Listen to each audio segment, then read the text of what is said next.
রানীগঞ্জের রাহুল সংস্কৃতায়নের মূর্তি নিখোঁজ হওয়ায় ঘটনাকে কেন্দ্র করে সিপিআইএম ও বিজেপি কর্মীদের মধ্যে সংঘর্ষের ঘটনা ঘটেছে। ঘটনাকে ঘিরে পাঞ্জাবি মোড় এলাকায় ব্যাপক উত্তেজনা ছড়িয়ে পড়ে।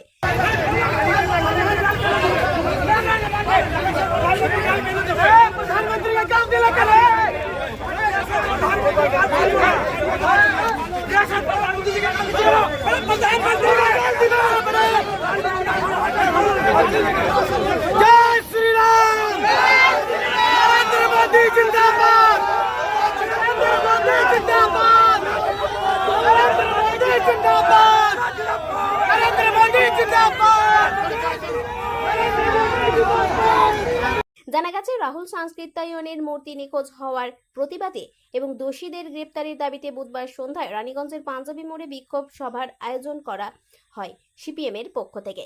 সভা চলাকালীন সেখানে বিজেপি সমর্থকেরাও উপস্থিত হন।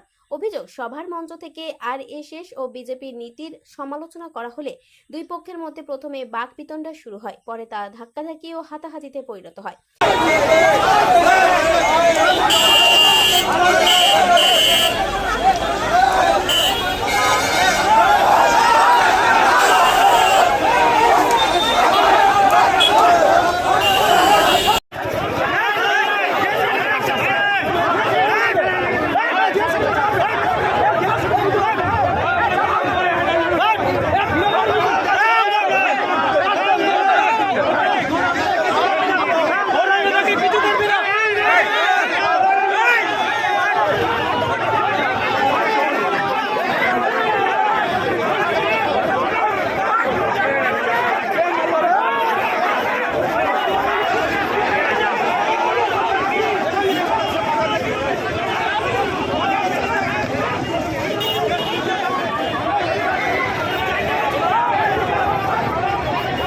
কেন্দ্র করে এলাকায় চাঞ্চল্য ছড়িয়ে পড়ে এবং কিছু সময়ের জন্য যান চলাচলও ব্যাহত হয়।